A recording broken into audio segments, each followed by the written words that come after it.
Sinais bíblicos de uma obra do Espírito de Deus. As evidências que nos são dadas por João no texto do capítulo 4 de sua primeira epístola, em que o assunto é particularmente examinado de uma forma mais clara e completa do que em qualquer outro lugar da Bíblia. Ao comentar os sinais, irei abordá-los na ordem que os encontro no capítulo. Primeiro, o fato de a ação produzir efeitos que engrandeçam a estima de pessoas por aquele Jesus que nasceu da Virgem e foi crucificado fora dos portões de Jerusalém, parecendo confirmar e estabelecer ainda mais na mente humana a verdade declarada pelo Evangelho de que ele é o Filho de Deus e o Salvador dos homens, é sem dúvida uma comprovação de que tal obra é do Espírito de Deus. Em 1 João, capítulo 4, verso 2 e 3, o apóstolo nos dá essa evidência. Assim, conheceis o Espírito de Deus. Todo espírito que confessa que Jesus Cristo veio em corpo é de Deus, e todo espírito que não confessa Jesus não é de Deus, mas é o espírito do anticristo, a respeito do qual tendes ouvido que havia de vir e agora já está no mundo. Isso implica confessar não só que houve um homem assim que surgiu na Palestina, o qual realmente fez e sofreu as coisas narradas a respeito dele, implica também confessar que ele era o Cristo, isto é, o Filho de Deus, ungido para ser Senhor e Salvador, como está subentendido no nome Jesus Cristo. A existência de tais implicações no texto do apóstolo é confirmada pelo versículo 15, no qual João continua falando desse mesmo assunto, dos sinais do verdadeiro Espírito. Aquele que confessa que Jesus é o Filho de Deus, Deus permanece nele e ele em Deus. Note-se que a palavra confessar, como normalmente usada no Novo Testamento, significa mais do que apenas admitir. Implica estabelecer e confirmar algo pelo testemunho, proclamando-o com manifestações de estima e zelo. Portanto, todo aquele que me confessar diante dos homens, eu também o confessarei diante de meu Pai, que estás no céu. Mateus capítulo 10, verso 32. Pelo que eu te confessarei entre as nações e salmodiarei o teu nome. Romanos capítulo 15, verso 9. Bíblia de Jerusalém. E toda língua confesse que Jesus Cristo é o Senhor, para a glória de Deus Pai. Filipenses capítulo 2, verso 11. Em 1 João capítulo 5, verso 1, é confirmado o sentido do termo empregado pelo apóstolo nesse trecho.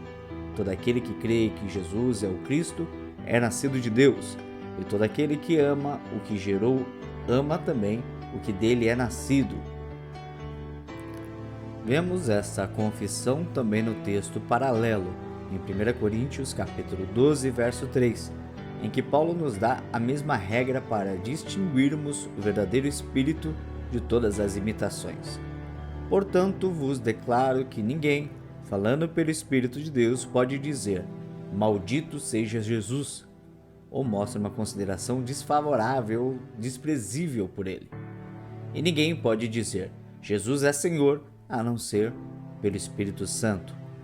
Portanto, se o Espírito que age em meio a um povo é claramente percebido como aquele que realiza uma obra que convence as pessoas acerca de Cristo e as conduz até Ele, com a finalidade de confirmar em suas mentes a crença na história do Cristo que veio em carne e que Ele é Filho de Deus, enviado pelo Senhor para salvar os pecadores, o único Salvador de quem os pecadores têm imensa necessidade, e ainda, se esse Espírito parece gerar nas pessoas pensamentos sobre Cristo superiores e mais honrosos do que elas costumavam ter, fazendo com que se voltem para Jesus, tudo isso sem dúvida é sinal de que esse é o Espírito verdadeiro e certo, por mais incapazes que sejamos de determinar se, para serem salvíficas, a convicção e a emoção sentidas pelas pessoas devem ter determinada forma ou grau. Contudo, as palavras do apóstolo são notáveis. A pessoa a respeito de quem o Espírito dá testemunho e por quem ele engrandece a estima dos homens deve ser aquele Jesus que veio em carne e não algum outro Cristo, místico ou fantástico, como seu substituto. Assim era a luz interior, enaltecida pelo espírito dos Quakers, mas que, na verdade, diminuía sua consideração por um Cristo exterior e a dependência dele, ou seja, o Jesus que veio em carne. Isso o desviava de Cristo. Mas o Espírito que dá testemunho de Jesus e conduz os homens a ele só pode ser o Espírito de Deus. O diabo tem a mais cruel e implacável inimizade pela pessoa de Cristo, especialmente no que diz respeito a seu caráter de salvador dos homens.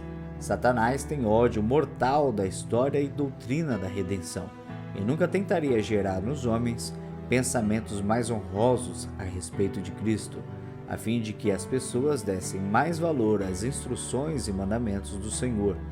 O espírito que inclina o coração dos homens para o descendente da mulher não é o espírito de serpente que nutre contra ele uma inimizade tão irreconciliável. 2. Se o espírito que opera agir contra os interesses do reino de Satanás, que consistem em promover e estabelecer o pecado, acalentando as concupiscências mundanas dos homens, então teremos aí uma evidência segura de que tal espírito é verdadeiro e não falso, mostrando a diferença entre eles. Um é de Deus e vence o espírito do mundo, o outro é do mundo e fala e tem o sabor ruim das coisas do mundo. O espírito do diabo é aqui denominado aquele que está no mundo. Cristo diz: o meu reino não é deste mundo. João capítulo 18, verso 36. Com o reino de Satanás ocorre o contrário. Ele é o Deus deste mundo. O que o apóstolo quer dizer com o mundo ou as coisas que há no mundo é explicado por suas próprias palavras. Não ameis o mundo nem o que nele há. Se alguém ama o mundo, o amor do Pai não está nele. Porque tudo que há no mundo, o desejo da carne, o desejo dos olhos, o orgulho dos bens, não vem do Pai, mas sim do mundo. Primeira Epístola de João, capítulo 2, verso 15 e 16. Assim é evidente que o Espírito entende por mundo tudo que é de interesse do pecado, consistindo em todas as corrupções e ambições seculares do homem, bem como todos os atos e objetivos por meio dos quais essas inclinações podem ser entendidas. Portanto, com base nas palavras de João, podemos determinar com segurança qual é o espírito que tem agido, avaliando tais procedimentos.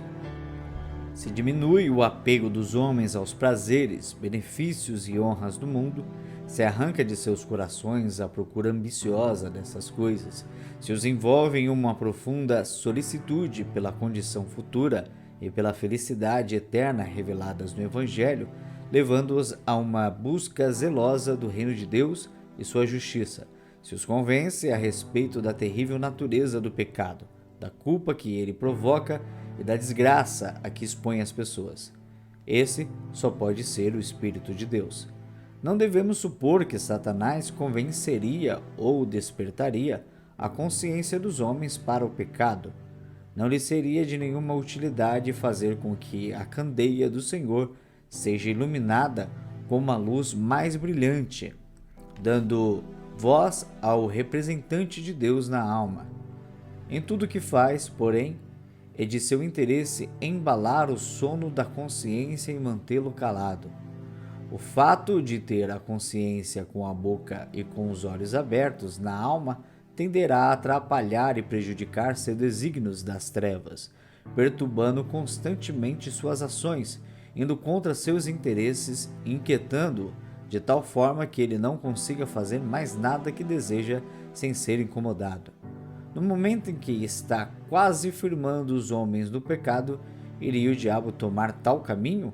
Iria ele iluminar e despertar as consciências para que as pessoas enxerguem a terrível natureza do pecado e passem a temê-lo excessivamente? por conhecerem as desgraças provocadas por seus pecados anteriores e sua imensa necessidade de libertação de suas culpas? Será que ele tornaria os homens mais cuidadosos, questionadores e vigilantes para poderem discernir o que é pecaminoso, evitar futuros pecados e, portanto, temerem mais as tentações do diabo e serem mais zelosos a fim de se guardarem contra elas? Onde está a lucidez dos que acham que um espírito agindo assim provém do diabo? É possível que algumas pessoas digam que Satanás pode até mesmo despertar a consciência dos homens para enganá-los, fazendo-os pensar que foram objetos de uma ação salvífica do Espírito de Deus, enquanto na verdade eles ainda estão em felgo de amargura. Em resposta a isso, porém, pode-se argumentar que o homem que está com a consciência atenta é o menos passível no mundo de ser enganado. A mente entorpecida, insensível e tola é a que se deixa cegar mais facilmente. Quanto mais sensível for a consciência em uma alma perturbada, tanto mais dificilmente ela será tranquilizada se não houver uma verdadeira cura. Quanto mais essa consciência se torna sensível à natureza pavorosa do pecado e à grandeza da culpa do próprio homem, menos probabilidade há de que ele dependa de sua própria justiça ou seja acalmado apenas com imagens irreais. Uma pessoa que ficou totalmente aterrorizada ao sentir seu próprio perigo e desgraça não é facilmente iludida e levada a crer em sua salvação se não houver algum fundamento sólido. Despertar a consciência e convencê-la da perversidade do pecado pode não tender a lhe dar autoconfiança, mas com certeza tende a abrir o caminho para a eliminação do pecado e de Satanás. Portanto, este é um bom sinal de que o espírito que assim opera não pode ser o espírito do diabo, a menos que suponhamos que Cristo não sabia como argumentar, pois ele disse aos fariseus, os quais pensavam que o espírito pelo qual ele agia era o espírito do diabo, que Satanás não expeliria Satanás. Mateus capítulo 12, verso 26. Assim, se vemos pessoas sendo conscientizadas da terrível natureza do pecado e da ira de Deus contra ele, se elas se conscientizam de sua própria condição miserável e estão seriamente preocupadas com sua salvação espiritual, se estão cientes de sua necessidade de misericórdia e ajuda de Deus, comprometendo-se a buscá-las por meio dos recursos divinamente indicados, então, sem dúvida, podemos concluir que essa consciência provém do Espírito de Deus. Quaisquer que sejam os efeitos provocados no corpo dessas pessoas, isto é, ainda que elas gritem, estremeçam ou desmaiem, sejam tomadas por convulsões ou haja qualquer outra agitação da carne ou do espírito. A influência do Espírito de Deus é manifestada com maior abundância se o coração das pessoas é desviado do mundo, libertado dos objetos de suas ambições e arrancado de suas ocupações mundanas pela percepção da excelência das coisas divinas e por se apegar às alegrias espirituais de outro mundo, as quais estão prometidas no Evangelho. 3. O Espírito que opera gerando nos homens uma profunda consideração pelas Sagradas Escrituras, firmando-os ainda mais na verdade e divindade da Palavra do Senhor, certamente é o Espírito de Deus. Essa regra nos é dada pelo apóstolo em 1 João, capítulo 4, verso 6. Nós somos de Deus, quem conhece a Deus nos ouve, quem não é de Deus não nos ouve. É assim que conhecemos o Espírito da verdade e o Espírito do erro. Nós somos de Deus, isto é, nós, os apóstolos, somos enviados e indicados por Deus para ensinar o mundo, proclamando as doutrinas e mandamentos que serão a regra de fé dos homens. Quem conhece a Deus nos ouve e etc. Aqui a declaração do apóstolo abrange igualmente todos os que, num mesmo sentido, são de Deus, ou seja, todos os que Deus nomeou e inspirou para proclamar as normas de fé e prática. São todos os profetas e apóstolos cuja doutrina Deus colocou como alicerce para a edificação de sua igreja, como vemos em Efésios 2:20. Enfim, são todos os amanuenses da Bíblia. O diabo jamais tentaria criar nas pessoas qualquer estima pela palavra divina, concedida por Deus para ser a grande e permanente regra de orientação da igreja em todos os assuntos religiosos e em tudo que se refere às almas dos homens. Ao longo de todas as eras, um espírito de engano não levaria as pessoas a buscarem instrução na boca de Deus. Os espíritos malignos, que não têm luz interior, nunca conclamam à lei e ao testemunho, pois o próprio Senhor ordenou que desmascarássemos suas ilusões, quando nos disserem: consultai os que consultam os mortos e os feiticeiros, que sussurram e murmuram. Respondei: por acaso um povo não consultará seu Deus? Em favor dos vivos se buscarão os mortos? À lei e ao testemunho? Se eles não falarem conforme esta palavra, nunca verão raiar o amanhecer. Isaías capítulo 8, versos 19 e 20. O diabo não diz o mesmo que Abraão. Eles têm Moisés e os profetas que os ouçam. Lucas 16, 29. Nem fala sobre Cristo como a voz que veio do céu. A ele ouvi. Mateus 17, verso 5.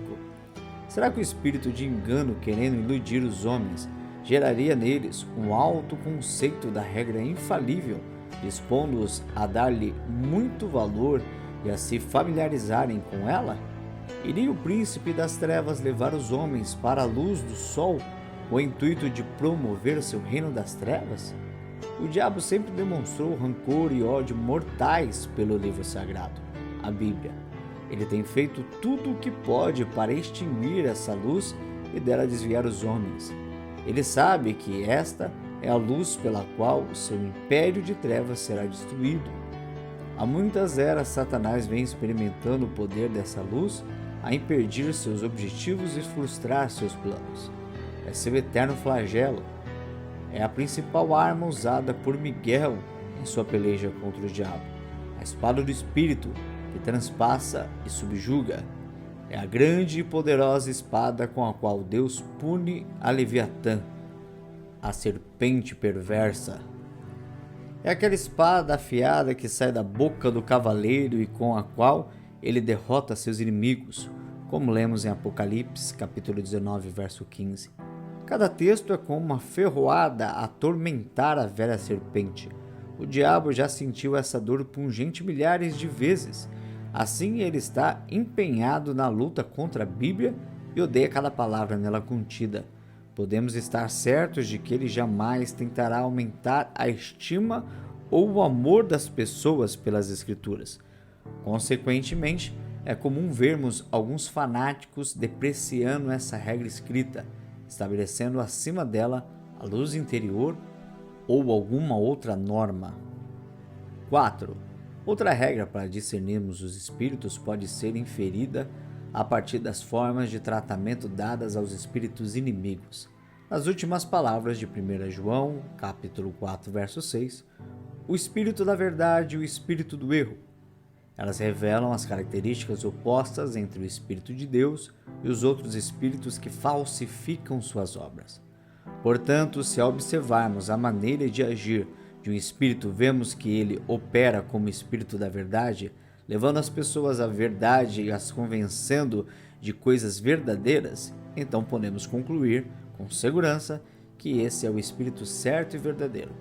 Por exemplo, se notamos que o espírito em operação aumenta nas pessoas a consciência de que existe um Deus e ele é um Senhor magnífico que abomina o pecado, a vida é curta e muito incerta e há outro mundo além deste, os homens têm almas imortais e devem prestar contas de si próprios a Deus. As pessoas são excessivamente pecadoras por natureza e atos, indefesas em si mesmas. Enfim, se tal espírito é confirmado nas questões relativas à sã doutrina, então ele está operando como espírito da verdade, pois apresenta os fatos como realmente são. Ele traz os homens para a luz, porque tudo o que manifesta a verdade é luz, como observa o apóstolo Paulo em Efésios capítulo 5, verso 13. Mas todas essas coisas, sendo condenadas, manifestam-se pela luz, pois tudo que se manifesta é luz. Logo podemos concluir que não é o espírito das trevas que assim descobre e manifesta a verdade. Cristo nos diz que Satanás é mentiroso e pai da mentira, João capítulo 8, verso 44, que seu reino é um reino de trevas, sendo apoiado e promovido somente pelas trevas e pelo engano. Por meio das trevas, Satanás obtém todo o seu poder e império, por isso lemos sobre tal poder. Veja Lucas capítulo 22, verso 53 e Colossenses capítulo 1, verso 13. Os demônios são chamados príncipes deste mundo de trevas, Efésios capítulo 6, verso 12.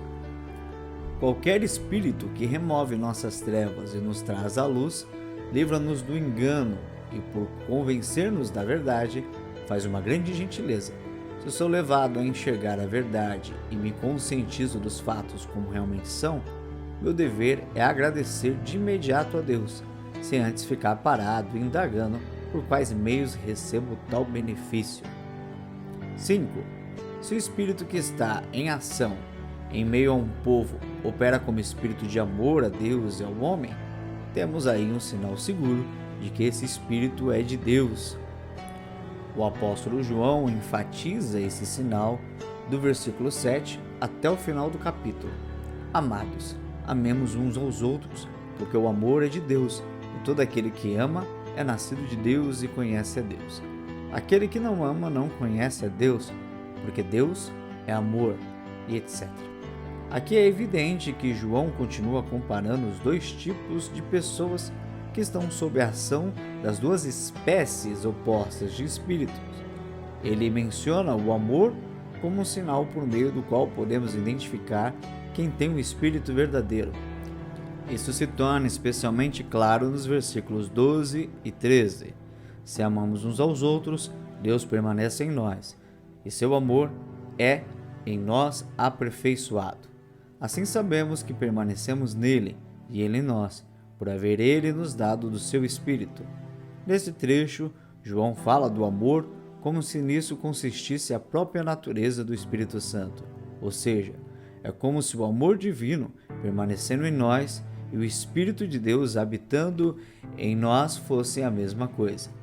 Assim também ocorre no versículo 16 deste capítulo e nos dois últimos versículos do anterior. Portanto, esse último sinal do Espírito verdadeiro dado pelo apóstolo parece ser considerado mais eminente, sendo aquele sobre o qual João insiste de modo mais amplo do que todos os outros. Ele fala especificamente do amor tanto a Deus quanto aos homens. Do amor aos homens, nos versículos 7, 11 e 12, do amor a Deus, nos versículos 17, 18 e 19, de ambos, nos dois últimos versículos, e do amor aos homens como algo proveniente do amor a Deus, também nos dois últimos versículos. Portanto, quando o Espírito em meio a um povo age dessa forma, gerando em muitas pessoas pensamentos elevados e sublimes sobre o ser divino e suas gloriosas perfeições, quando lhes confere uma percepção admirada e aprazível da excelência de Jesus Cristo, apresentando-o como o chefe entre 10.000 e totalmente digno de adoração, tornando-o precioso para a alma, quando o coração é conquistado e atraído pelas razões e estímulos do amor de que o apóstolo fala nas passagens mencionadas acima, isto é, o esplêndido e gracioso amor de Deus ao enviar seu único Filho para morrer em nosso favor, e o maravilhoso amor sacrificial de Cristo por nós, mesmo quando não tínhamos nenhum amor por Ele e éramos seus inimigos, forçosamente trata-se do Espírito de Deus, como podemos notar nas seguintes passagens de 1 João capítulo 4. O amor de Deus para conosco manifestou-se no fato de Deus ter enviado o seu Filho, unigênito ao mundo, para que vivamos por meio dele. Nisso está o amor.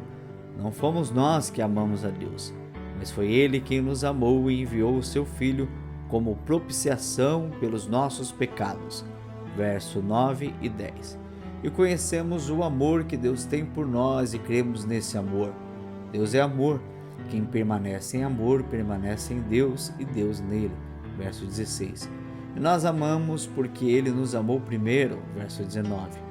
O Espírito que estimula nosso amor com esses motivos e transforma em agradáveis objetos de contemplação os atributos de Deus, conforme revelados no Evangelho e manifestados em Cristo, o Espírito que faz com que a alma tenha anseio por Deus e Cristo, após ter sentido a presença e a comunhão divinas, tido conhecimento deles e com eles se ter harmonizado, e viva para agradá-los e honrá-los, o Espírito que acalma as contendas entre os homens, dando-lhes paz e boa vontade, incentivando-os a praticarem ações de bondade prática e a desejarem com firmeza a salvação das almas, o Espírito que inunda de contentamento aqueles que se mostram filhos de Deus e seguidores de Cristo, insisto, o Espírito que opera dessa maneira em meio a um povo dá a prova mais sublime da influência do Espírito verdadeiro e divino.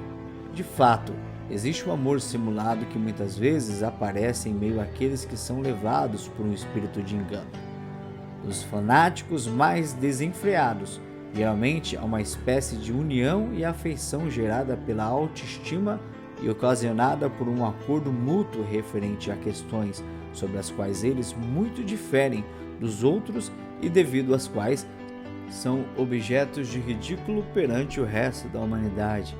Naturalmente, isso os leva a se orgulharem muito mais dessas peculiaridades que os tornam objetos do desprezo alheio. Era assim que os antigos gnósticos e os fanáticos impetuosos, que apareceram no começo da Reforma, vangloriavam-se de seu imenso amor uns pelos outros. Em uma das seitas especificamente, as pessoas denominavam-se a família do amor.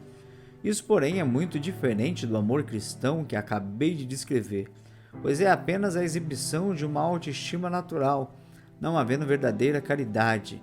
É como a união e o companheirismo que podem existir em meio a um grupo de piratas que estão em uma guerra com o resto do mundo.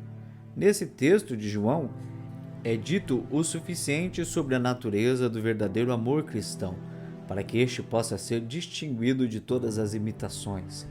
Esse amor surge da percepção das maravilhosas riquezas provenientes da livre graça e soberania do amor de Deus por nós em Cristo Jesus.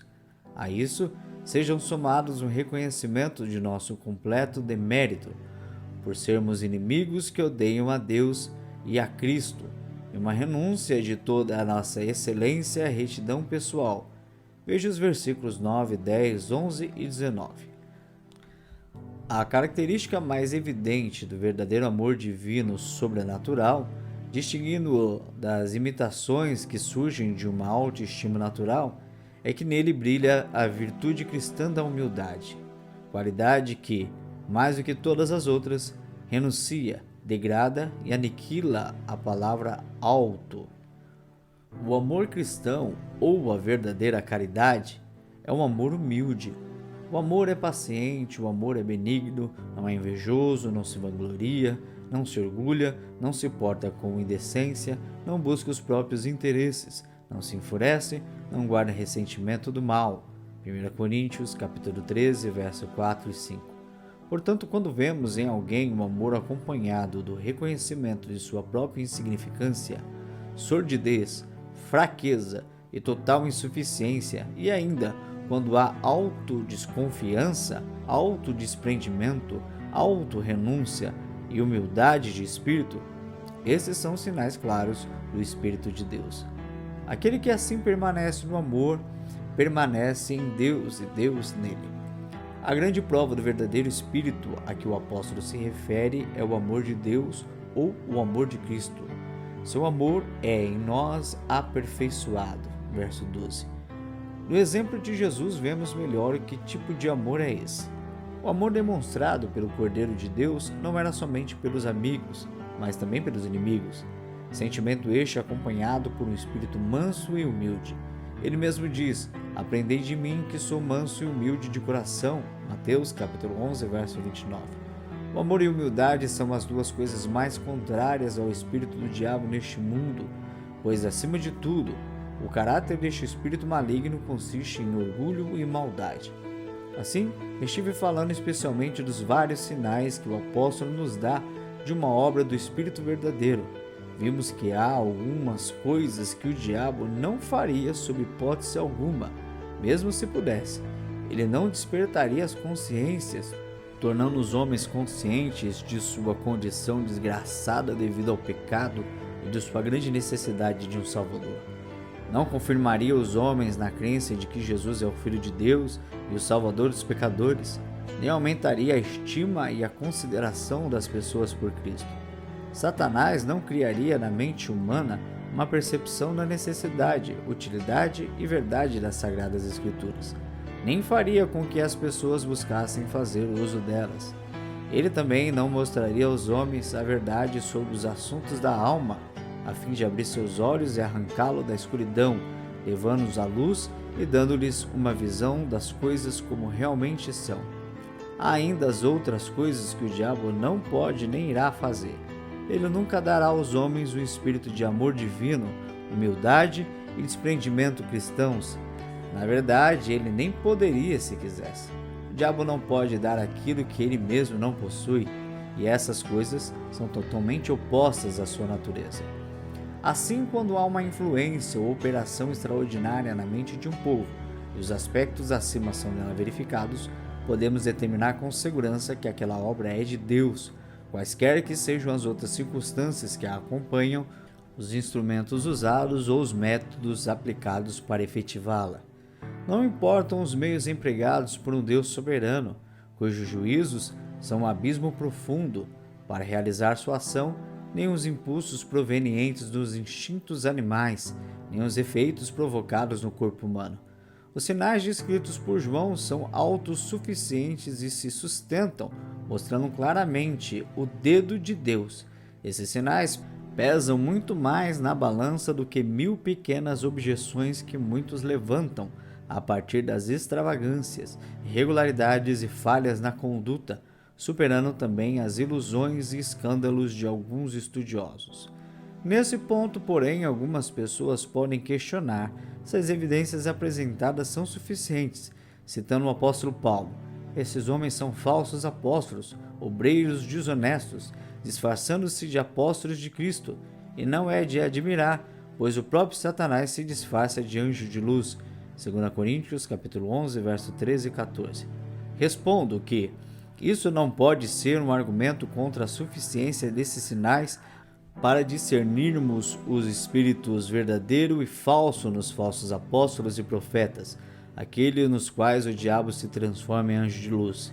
Isso porque é pensando principalmente nesses obreiros desonestos que João apresenta tais evidências, como fica claro pelas palavras do texto. Amados, não acrediteis em qualquer espírito, mas avaliai se os espíritos vêm de Deus, porque muitos falsos profetas têm saído pelo mundo. Verso 1. Ou seja, há muitos que saíram pelo mundo que são ministros do diabo e se transformam em profetas de Deus. Por meio desses, o espírito do diabo é transformado em anjo de luz. Portanto, avaliem os espíritos com essas regras que lhes darei, para que sejam capazes de discernir o espírito verdadeiro do falso, disfarçado com tanta astúcia. Sem dúvida, os falsos profetas, aludidos por João, são homens do mesmo tipo de falsos apóstolos e obreiros desonestos, a respeito dos quais Paulo fala, por meio dos quais Satanás se transformou em anjo de luz. Assim, podemos estar certos de que os sinais estão especialmente adaptados para podermos distinguir entre o espírito do verdadeiro e o diabo transformado em anjo de luz, porque são propostos especialmente para tal fim. Fornecer os sinais pelos quais o verdadeiro espírito pode ser discernido desse tipo de imitação é o claro propósito do desígnio de João. Além disso, se examinarmos o que é dito sobre esses falsos profetas e apóstolos, e há muita coisa a esse respeito no Novo Testamento, e prestarmos atenção à maneira como, por meio deles, o diabo se transformava em anjo de luz, não encontraremos absolutamente nada que prejudique, no mínimo, detalhe a suficiência desses sinais para discernirmos o verdadeiro espírito de tais imitações. O diabo transformava-se em anjo de luz, pois havia nesses homens exibição e grande jactância de um conhecimento extraordinário das coisas divinas. Colossenses capítulo 2, verso 8, Timóteo capítulo 1, versos 6 e 7, capítulo 6, verso 3 a 5, 2 Timóteo capítulo 2, verso 14 a 18 e Tito capítulo 1, verso 10 e 16. Consequentemente, seus seguidores denominavam-se gnósticos, por aparentarem vasta sabedoria. Por meio deles, o diabo imitava os dons miraculosos do Espírito Santo, em visões, revelações, profecias, milagres e etc. Daí serem chamados falsos apóstolos e falsos profetas. Veja Mateus capítulo 24, verso 24. Havia ainda aparências ilusórias e falsas alegações de santidade sublime e devoção em palavras. Romanos capítulo 16, verso 17 e 18 e Efésios capítulo 4, verso 14. Eis porque são chamados de obreiros desonestos. 2 Coríntios capítulo 11, verso 13. E fontes e nuvens sem água. 2 Epístola de Pedro capítulo 2, verso 17. E Judas 12. Fingiam também extraordinária piedade e retidão em sua adoração supersticiosa. Colossenses capítulo 2, verso 16 a 23.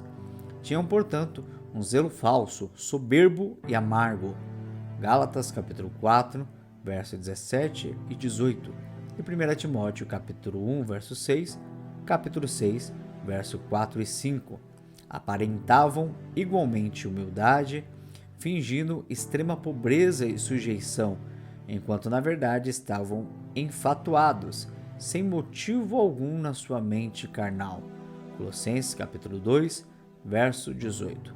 E faziam dessa humildade sua própria justificação, envaidecendo-se excessivamente por sua eminente piedade. Colossenses capítulo 2, verso 18 e verso 23.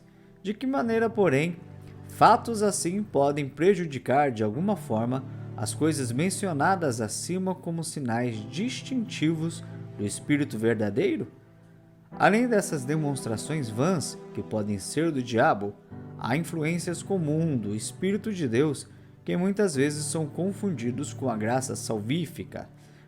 Mas isso não vem ao caso, pois mesmo não sendo salvíficas, ainda assim são obra do Espírito verdadeiro. Portanto, considero concluída a explanação de que, a princípio, me propus a fazer, ou seja, considerar os sinais distintivos infalíveis, por meio dos quais podemos proceder com segurança no julgamento de qualquer obra que venhamos a presenciar, reconhecendo se é ou não do Espírito de Deus.